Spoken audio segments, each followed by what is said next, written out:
Los Angeles, California, the entertainment capital of the world. This is the 80s Movie Podcast. I'm your host, Edward Havens. Thank you for listening today. It's 2023, which means we are starting our 5th season.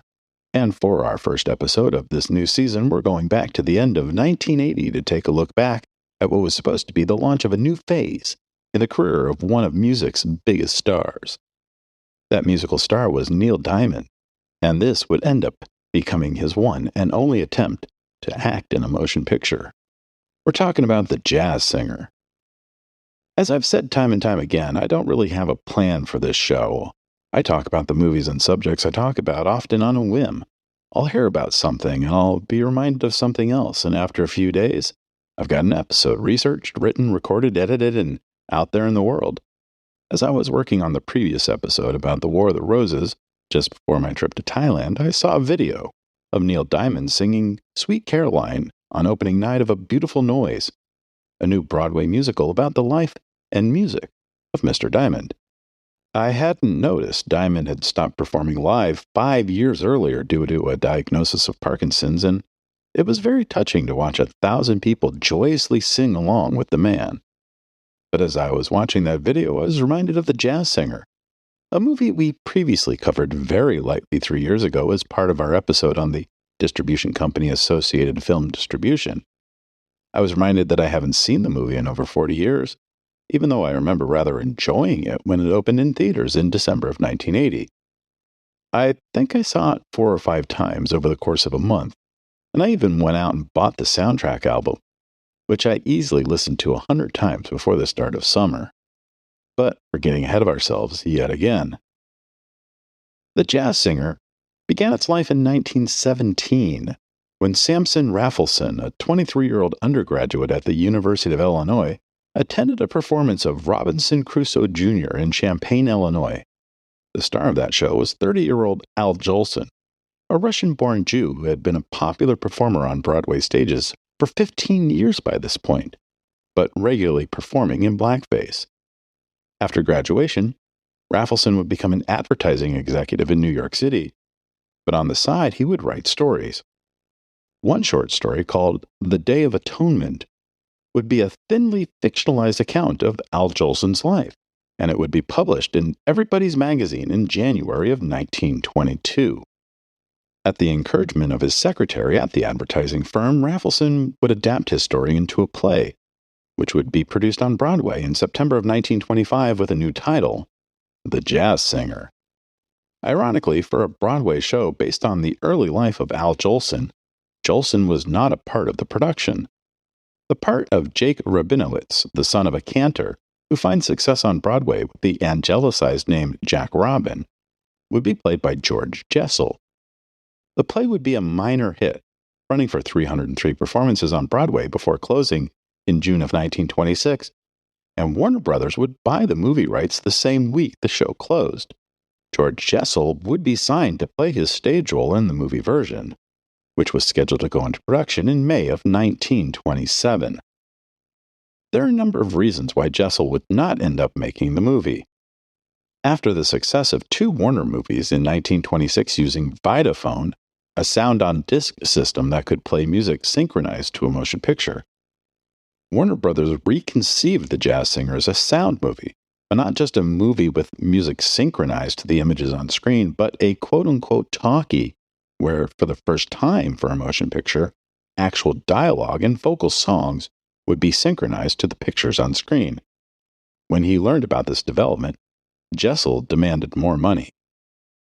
The Warner Brothers refused. Then Jessel had some concerns about the solvency of the studio.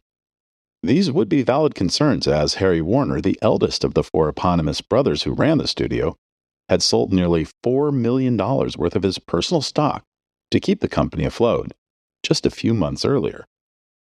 But what ended up driving Jessel away was a major change screenwriter Alfred A. Cohen made when adapting the original story and the play into the screenplay. Instead of leaving the theater and becoming a cantor like his father, as it was written for the stage, the movie would end with Jack Robin performing on Broadway in blackface while his mom cheers him on from one of the box seats. With Jessel off the project, Warner's would naturally turn to Eddie Cantor. Like Al Jolson, Eddie Cantor was a Jew of Russian descent, although, unlike Jolson, he had been born in New York City. Like Jolson, he had been a star on Broadway for years, regularly performing in and writing songs for Lawrence Ziegfeld's annual Follies shows. And, like Jolson, Cantor would regularly appear on stage in blackface. But Cantor, a friend of Jessel's, instead offered to help the studio get Jessel back on the movie. The studio instead went to their third choice, Al Jolson. You know, the guy whose life inspired the darn story to begin with. Many years later, the film historian Robert Carringer would note that in 1927, George Jessel was a vaudeville comedian with one successful play and one modestly successful movie to his credit, while Jolson was one of the biggest stars in America. In fact, when the Vitaphone Company was trying to convince American studios to try their sound-on-disc system for movies, they would hire Jolson in the fall of 1926 for a 10-minute test film. It would be the success of that short film, titled A Plantation Act and featuring Jolson in blackface singing 3 songs, that would convince Warner's to take a chance with the jazz singer as the first quote-unquote talkie film. I'll have a link to the Plantation Act on our website at the80smoviepodcast.com if you're interested in seeing it. Al Jolson signed on to play the title character, inspired by himself, for $75,000 in May of 1927, which is the equivalent to $1.28 million today. Filming would be pushed back to June of 1927, in part because Jolson was still on tour with another show until the end of the month. Warner's would begin production on the film in New York City in late June, starting with second unit shots of the Lower East Side and the Winter Garden on Broadway, shooting as much as they could until Jolson arrived on set on July 11th. Now, while the film has been regularly touted for nearly a century as the first talking motion picture, the truth is there's very little verbal dialogue in the film. The vast majority of dialogue in the movie was still handled with the traditional silent movie use of caption cards, and the very few scenes featuring what would be synchronized dialogue were saved for the end of production due to the complexity of how those scenes would be captured. But the film would be finished shooting in mid-September. The $422,000 movie would have its world premiere at the Warner Brothers Theater in New York City not 3 weeks later on October 6, 1927, where the film would become a sensation. Sadly, none of the Warner brothers would attend the premiere, as Sam Warner, the strongest advocate for Vitaphone at the studio, had died of pneumonia the night before the premiere, and his remaining brother stayed in Los Angeles for the funeral. The reviews were outstanding, and the film would bring in more than $2.5 million in rental fees back to the studio. At the first Academy Awards held in May 1929, to honor the film's release between August 1927 and July 1928, the jazz singer was deemed ineligible for the 2 highest awards, Outstanding Production, now known as Best Picture, and Unique and Artistic Production, which would only be awarded this one time, on the grounds that it would have been unfair to have a sound picture compete against all the other silent films. Ironically, by the time the second Academy Awards were handed out in April 1930, silent films would be practically a thing of the past. The success of The Jazz Singer had been that much of a tectonic shift in the industry. The film would receive 1 Oscar nomination for Alfred Cohen's screenplay adaptation, while the Warner Brothers would be given a special award for producing The Jazz Singer for, quote, the pioneer outstanding talking motion picture which has revolutionized the industry, end quote, as the inscription on the award read. There would be a remake of The Jazz Singer produced in 1952 starring Danny Thomas as a Korean War veteran who thankfully leaves the blackface in the past, and a 1-hour television adaptation of the story in 1959 starring Jerry Lewis. And if that sounds strange to you, Jerry Lewis, at the height of his post-Lewis and Martin success, playing a man torn between his desire to be a successful performer and his shattered relationship with his Cantor father. Well, you can see for yourself if you desire on the page of this episode on our website. It is as strange as it sounds. At this point, we're going to fast forward a number of years in our story. In the 1970s, Neil Diamond became one of the biggest musical stars in America.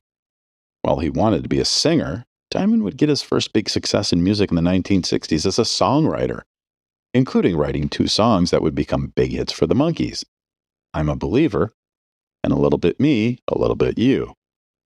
And really quickly, let me throw out this weird coincidence here. Bob Rafelson, the creator of the Monkees, who would go on to produce and or direct such films as Easy Rider and 5 Easy Pieces, was the nephew of Samson Rafelson, the man who wrote the original story, on which the jazz singer is based. Anyway, after finding success as a songwriter, Diamond would become a major singing star with hits like Girl, You'll Be a Woman Soon, Sweet Caroline, and Song Sung Blue. And in another weird coincidence, by 1972, Neil Diamond would be the first performer since Al Jolson to stage a one-man show at the Winter Garden Theater on Broadway. By 1976, Neil Diamond was hosting specials on television, and one person who would see one of Diamond's television specials was a guy named Jerry Leder, an executive at Warner Brothers in charge of foreign feature production. Leder sees something in Diamond that just might be suited for the movies, not unlike Elvis Presley or Barbra Streisand, who in 1976 just happens to be the star of a remake of A Star is Born for Warner Brothers that is cleaning up at the box office and at record stores nationwide. Leder is so convinced Neil Diamond has that X factor, that unquantifiable thing that turns mere mortals into superstars, that Leder quits his job at Warner Brothers to start his own movie production company, wresting the story rights to the jazz singer from Warner Brothers and United Artists, both of whom claim ownership of the story, so that he can make his own version with Diamond as the star. So, naturally, a former Warner Brothers executive wanting to remake one of the most iconic movies in Warner Brothers' library is going to set it up at Warner Brothers, right? Nope. In the fall of 1977, Leder makes a deal with MGM to make the movie.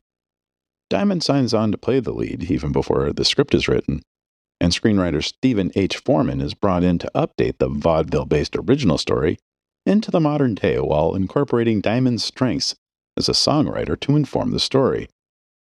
But just before the film is set to shoot in September 1978, MGM would drop the movie, as some executives were worried the film would be perceived as being, and I'm quoting Mr. Foreman here, too Jewish. American Film Distribution, the American distribution arm of the British production companies ITC and EMI, would pick the film up and turn around and set a May 1979 production start date. Sidney J. Furie, the Canadian filmmaker who had directed Diana Ross in Lady Sings the Blues, would be hired to direct, and Jacqueline Bisset would be pursued to play the lead female role. But her agent priced their client out of the running. Deborah Raffin would be cast instead. And to help bring the kids in, producers would sign Sir Laurence Olivier to play Diamond's father, Cantor Rabinowitz. Sir Larry would get a cool $1 million for 10 weeks of work. There would, as always is with the case of making movies, be setbacks which would further delay the start of production. First, Diamond would hurt his back at the end of 1978, and he would need to go in for surgery in early January of 1979. Although Diamond had written and recorded all of the music that was going to be used in the movie, AFD considered replacing Diamond with Barry Manilow, who had also never starred in a movie before, but they would stick with their original star. After nearly a year of rest, Diamond was ready to begin, and the cameras would roll on the $10 million production on January 7, 1980. And, as always is the case with making movies, there would be more setbacks as soon as production began. Diamond, uniquely aware of just how little training he had as an actor, struggled to find his place on the set, especially when working with an actor like Sir Laurence Olivier. Director Furie, who was never satisfied with the screenplay, ordered the writer, Foreman, to come up with new scenes that would help lessen the burden Diamond was placing on himself and the production.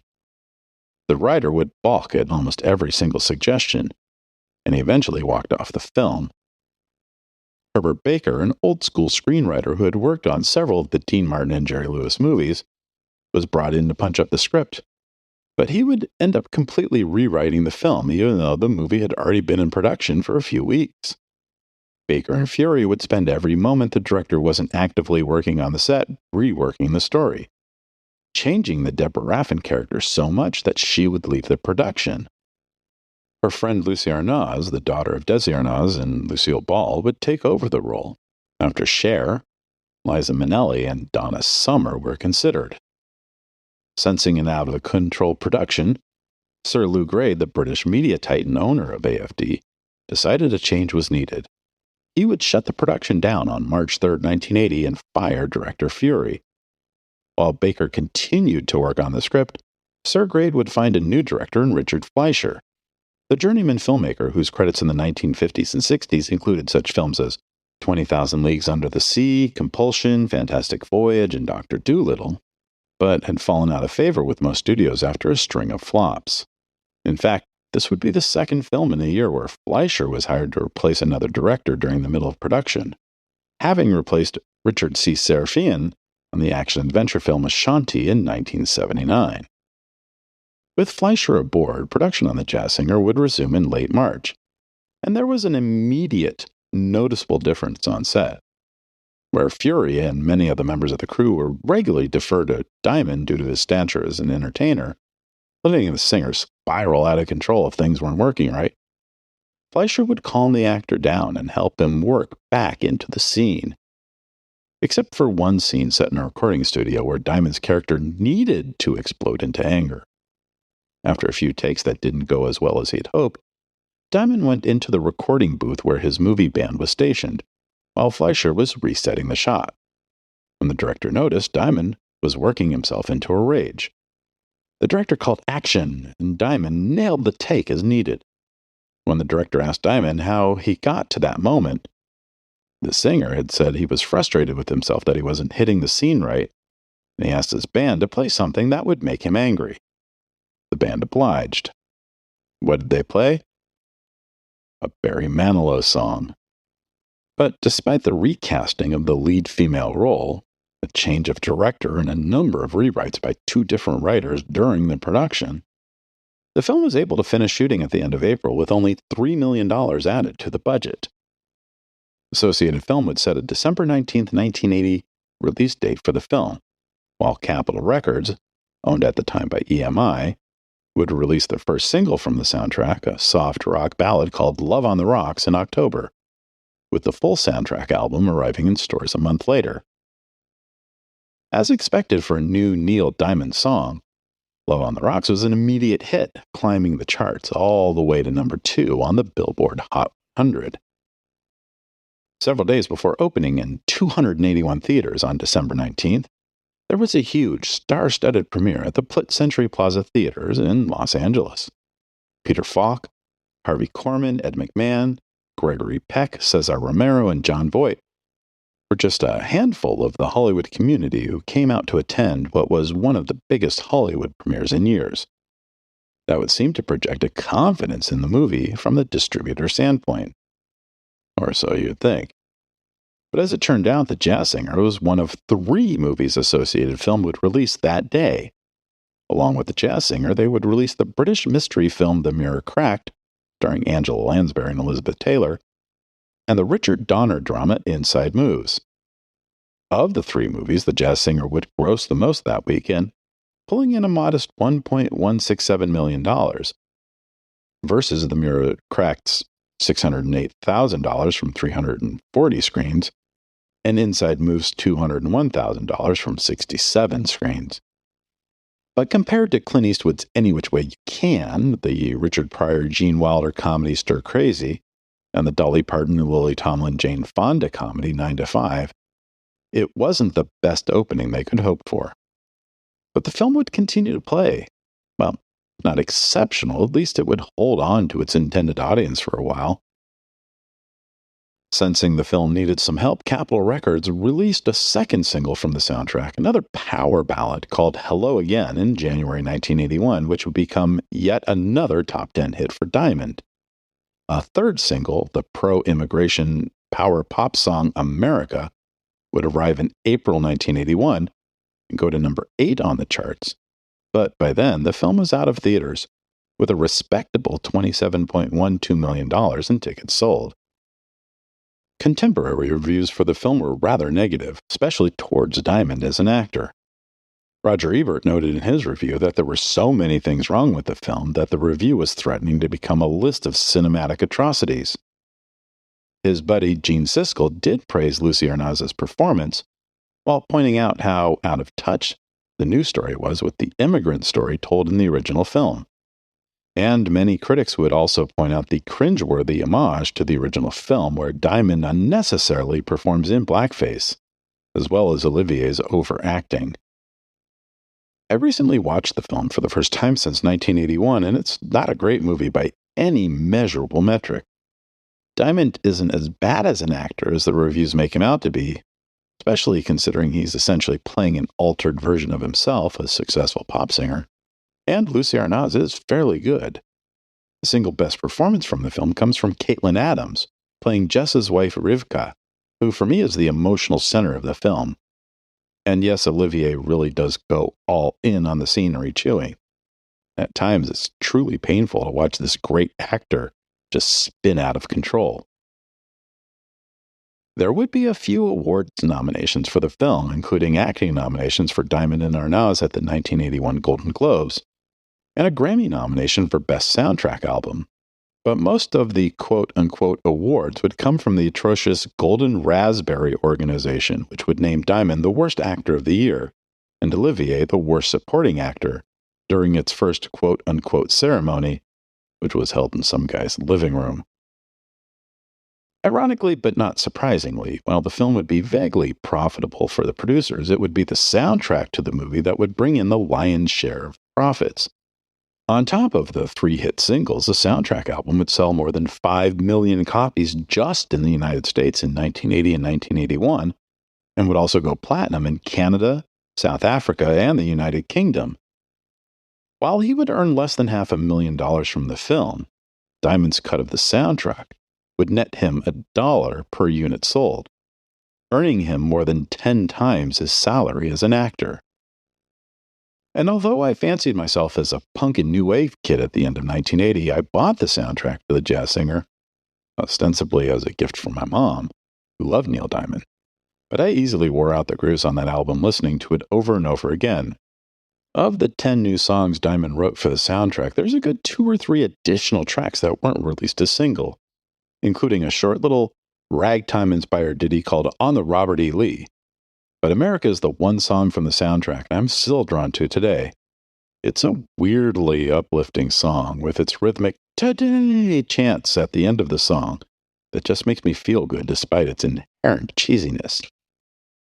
After the jazz singer, Neil Diamond will only appear as himself in films. Lucie Arnaz would never quite have much of a career after the film, although she would work quite regularly in television during the 80s and 90s, including a short stint as the star of The Lucie Arnaz Show, which lasted all of 6 episodes before it was canceled. Laurence Olivier would continue to play supporting roles in a series of not-so-great motion pictures and television movies and miniseries for several more years until his passing in 1989. And director Richard Fleischer would make several bad movies, including Red Sonja and Million Dollar Mystery, until he retired from filmmaking in 1987. As I noted in our February 2020 episode about AFD, the act of releasing 3 movies on the same day was a last desperate move in order to pump some much-needed capital into the company. And while the jazz singer would bring in some money, it wasn't enough to cover the losses from those other 2 movies released the same day, or several other underperforming films released early in the year, such as the infamous Village People movie Can't Stop the Music and Raise the Titanic. Sir Lou Grade would close AFD down in early 1981 and sell several movies that were completed in production or in pre-production to Universal Studios. Ironically, those movies might have saved the company had they been able to hang on a little longer, as they included such titles as The Dark Crystal, Francis, On Golden Pond, Sophie's Choice, and Tender Mercies. Thank you for joining us. We'll talk again soon when episode 99 is released. Remember to visit this episode's page on our website, the 80s Movie Podcast, for extra materials about Neil Diamond and all the various versions of the jazz singer. The 80s Movie Podcast has been researched, written, narrated, and edited by Edward Havens for idiosyncratic entertainment. Thank you again. Good night.